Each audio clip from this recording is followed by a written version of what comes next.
Hello and welcome to my next video on respiration. So respiration, that is glucose plus oxygen becomes carbon dioxide, water and energy in the form of ATP. Some small definitions: anabolic reactions are reactions when biochemical reactions where large molecules are synthesized from smaller ones. Catabolic reactions are when larger molecules are hydrolyzed to produce smaller ones.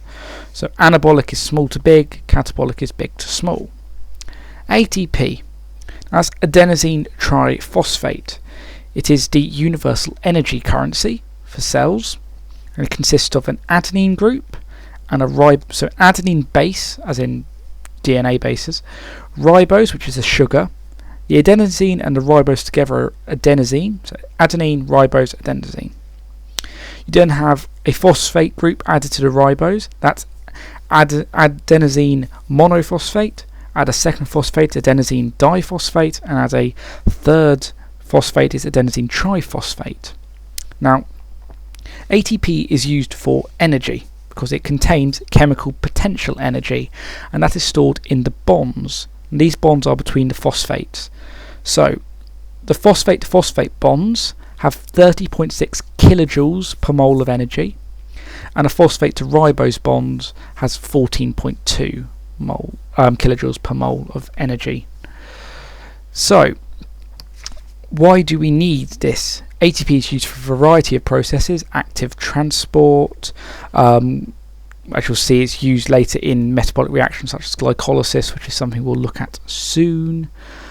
Secretion, endocytosis, synthesis of large molecules, replication of DNA, movement, and activation of chemicals. All of them need ATP. Coenzymes. Right, few definitions. Redox reaction. That is a reaction where oxidation and reduction occurs at the same time. Oxidation is reactions where you lose electrons. Reduction is reactions where you gain electrons. You can remember that by oil rig. Oxidation is loss, reduction is gain of electrons. Now, in the way we'll look at it, it's usually to do with actual hydrogens. So hydrogens are added. Now these are hydrogen atoms. The hydrogens contain electrons, so that is the gain. If you lose a hydrogen atom, the atom contains an electron, so you're losing electrons is the best way to think of it. So coenzymes, three you need to know about. NAD, which is nicotinamide adenine dinucleotide, and the reduced version, so that's plus 2 hydrogen atoms, not ions, atoms, becomes NADH2, which is reduced NAD, either acceptable. Now this can later produce in something called oxidative phosphorylation. We'll look at that. NAD can produce 2.5 ATP. That's the actual amount, though it is said to produce 3. FAD, which is FAD, I actually don't know what that stands for, but it's FAD. Same principle as NAD, so just replace the N with the F. That produces 1.5 ATP, or a theoretical 2. And you also need to know about coenzyme A. So the structures of these. NAD is, you have an adenosine group with a phosphate, so adenosine monophosphate, and you have above that you have phosphate ribose like you would for adenosine monophosphate, but instead of adenine, you have nicotinamide, which is just a 6-ring thing. That's all you need to know. So that's NAD. You don't really need to know the structures. The best way is to look in the textbooks. And coenzyme A is adenosine with 1 phosphate coming off 1 carbon in ribose, 2 phosphates coming off another carbon in ribose, and attached to those 2 phosphates is a pantothenic acid and a cytosamine group. And these are the coenzymes that are used. Now, the important thing about these will be shown later. You just need to know of their existence. Now, the stages of respiration. There are 4. You have glycolysis, then you have link reaction, and the Krebs cycle, and oxidative phosphorylation. This is the aerobic respiration. So we'll start off with glycolysis. A few facts about glycolysis. It is essentially, at basic level, glucose becomes 2-pyruvate. Glucose is a 6-carbon sugar, pyruvate is a 3-carbon, so there are 2 of them. That's very simple. It takes place in the cytosol, that's part of the cytoplasm, so just say cytoplasm. And it can be done without oxygen. It doesn't need oxygen to occur. So, now this is a little bit more complicated than you need to know from the textbook, but it's the best way of explaining it, I find. So, you start off with a glucose molecule. Now, to start off with, you need to put energy into the glucose. That's ATP. So ATP is hydrolyzed to form ADP and PI, which is an inorganic phosphate. And this inorganic phosphate joins onto the glucose on carbon 6. So you form glucose 6-phosphate. Now, this is unstable, so it immediately goes to fructose 6-phosphate. Fructose is just another sugar. And again, you get some more energy put in. Fructose 6-phosphate, ATP is hydrolyzed, ADP and inorganic phosphate. The inorganic phosphate joins to fructose on carbon 1, so you get fructose 1,6-bisphosphate. Now this is 2 ATP being put in, so you're already at a negative of minus 2 ATP from the process, but you need that activation energy to get the reaction started. So fructose 1,6-bisphosphate then becomes hexose 1,6-bisphosphate. Ignore the crossing out. Totally no mistake there. So hexose 1,6-bisphosphate. Now this is the bit you don't need to know about, but it's useful. In the textbook, you learn hexose 1,6-bisphosphate becomes 2 triose sugars, or triose phosphate 3C. In reality, what happens? The hexose 1,6-bisphosphate splits into 2 compounds. One splits into something called GALP. GALP stands for glyceraldehyde 3-phosphate, but we can just call it GALP. That's fine.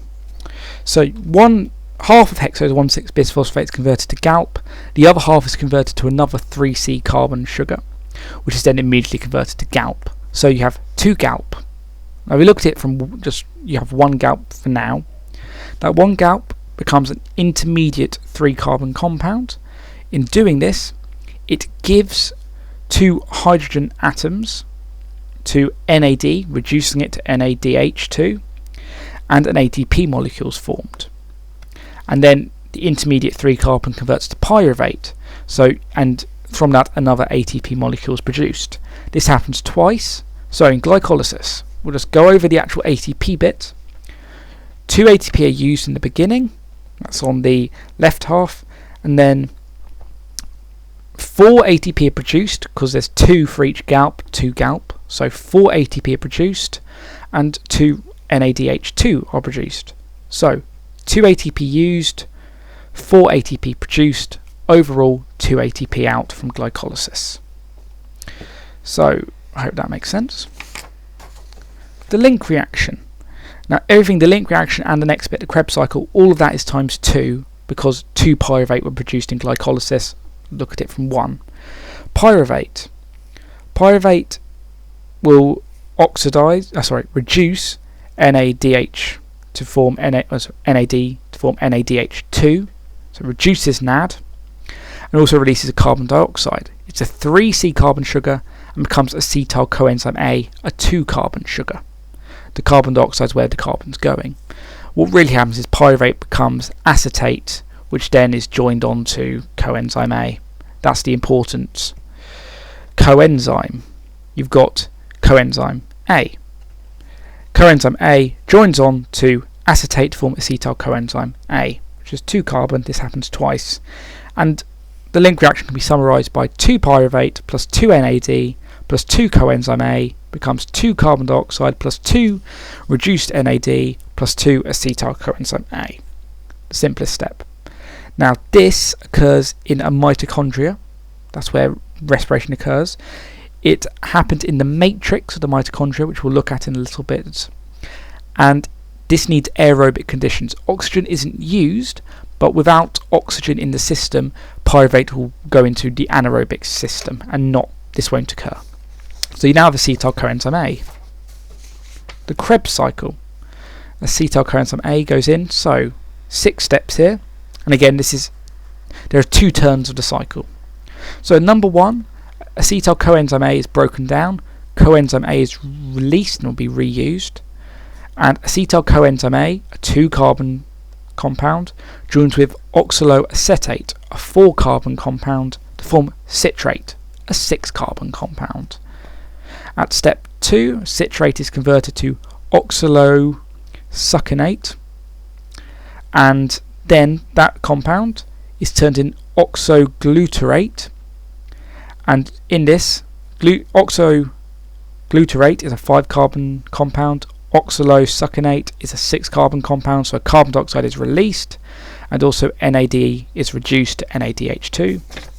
Then at step 3, oxaloglutarate is turned into another 4-carbon compound, releases into a 4-carbon compound, so releases carbon dioxide, reduces NAD. Then this 4-carbon compound is turned into succinate, another 4-carbon compound, and releases ATP. This is then turned into fumarate, another 4-carbon compound. This reduces FAD to FADH2. Then it's turned into oxaloacetate, 4-carbon, and oxidizes NAD. Now the important things to know from that is that there are 1 ATP is produced each turn of the cycle, so 2 ATP are produced from the Krebs cycle for 1 glucose, because it's times 2. 3 NAD per turn, so 6 NAD are reduced, and 1 FAD for the turn, so 2 FAD are reduced. Again, I hope that makes sense. This is quite complicated, but if you understand it and look at the picture, that's what occurs. So we've now had 2 ATP from glycolysis, 2 ATP from Krebs cycle, we're at 4 ATP. Now the important step for ATP production, oxidative phosphorylation. This occurs in the crista, or cristae, of mitochondria on the inner membrane. You have a number of electron carriers, and there are 4, 1, 2, 3 and 4. Now, number 1, 3 and 4 has FAD as the coenzyme, 2 has FAD. 1, 3 and 4 can allow hydrogens, ions, H+, to go in to the intermembrane space, that's between the inner membrane and the outer membrane. But number 2 with FAD does not. So firstly, all the products are in the matrix. So the hydrogen ions and the electrons are coming from the matrix, that's inside the mitochondria. 2 electrons go to the first carrier, which goes to the second, goes to the third, goes to the fourth, and is released just along the crista. At step 1, 3 and 4, hydrogen ions are pumped in. This creates a proton gradient, that's a pH gradient, an electrochemical gradient, but essentially a gradient of H+ ions. And now they diffuse out, but they need something to help them diffuse out, and this is something called a stalked particle, or an ATP synthase molecule. So that's the bit at the bottom right, you can see where you have an H+ in the middle and it's going out. That's ATP synthase. As the H+ or the proton leaves the ATP synthase, it gives energy to ADP and a phosphate group, which causes them to bond together in a condensation reaction, forming ATP. That's how you get that chemical energy in the bond of ATP is from the protons. So what you then have is 2 electrons going down the electron transport chain, as we call it. 2 electrons, 2 protons go through the ATP synthase molecule, and so you have 2 electrons plus 2 hydrogens, and then finally oxygen, the last electron acceptor. So you have half an O2 molecule, 2E minus, 2H plus half O2 becomes water. And that's all the 4 steps in aerobic respiration. Now these are very complicated, so do ask if you want something clarified. Email me, munrot07@yahoo.co.uk. I'll do my best to help. I hope this is a good way of explaining it. So this is a mitochondria. So the mitochondria is an organelle in all cells, and this is what nearly all cells, and this is where respiration happens. So to clarify, you can see here you have the cytoplasm outside. That is where glycolysis occurs. Cytoplasm, so that's glycolysis. You have the matrix, that's the inner kind of gloopy stuff of the mitochondria, for a better word, where the Krebs cycle and link reaction occur, and then you have the inner membrane and the crista. The crista is where the electron transport chain is and oxidative phosphorylation occurs. And basically that is when you have protons are pumped into the intermembrane space, just to clarify, pumped into the intermembrane space, then pumped out again into the matrix through ATP synthase. This is essentially chemiosmosis. That's how ATP is produced. You have stalked particles, that is the ATP synthase. Now it's a double membrane, a mitochondria is a double membrane organelle, so it has an envelope. And for clarification, because you need to know it, if the outer membrane is lost, so you get rid of the outer membrane, you call it a mitoblast. Some other things to know: mitochondria are rod-shaped. They can be between 0.5 to 1 micrometer in diameter and 2 to 5 micrometers long. And destruction, the crista or the cristae, there's a lot of them. They go into the matrix. This increases surface area, so there's more area for reaction.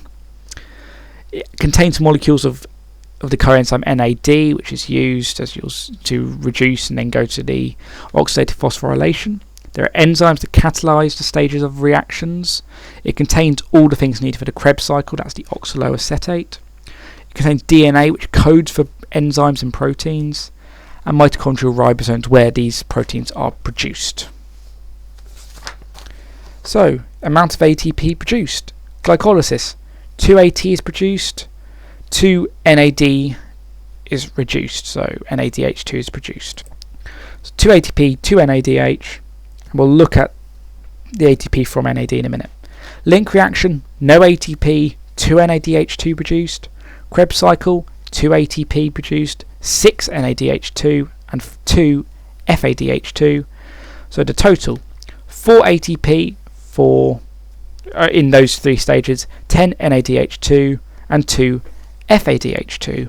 So far we've got 4 ATP. So what? That's not much. Now NADH2 and FADH2. I said NADH2 can produce 2.5 ATP and with a theoretical 3. So when you look at the ATP from NAD and FAD, what the number outside of the bracket is the actual amount, the number inside the bracket is the theoretical amount.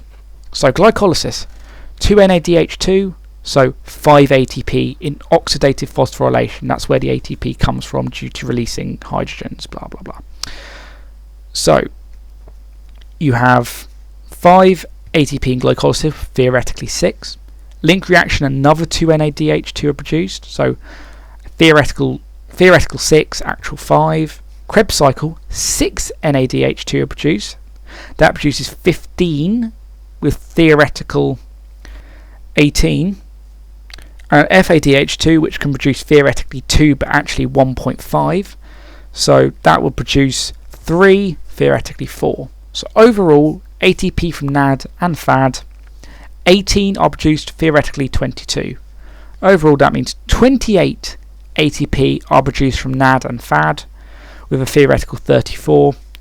Overall total, 32 ATP produced, theoretically 38. Hope that makes sense. Very confusing. Please do contact me if you need clarification. Anaerobic respiration.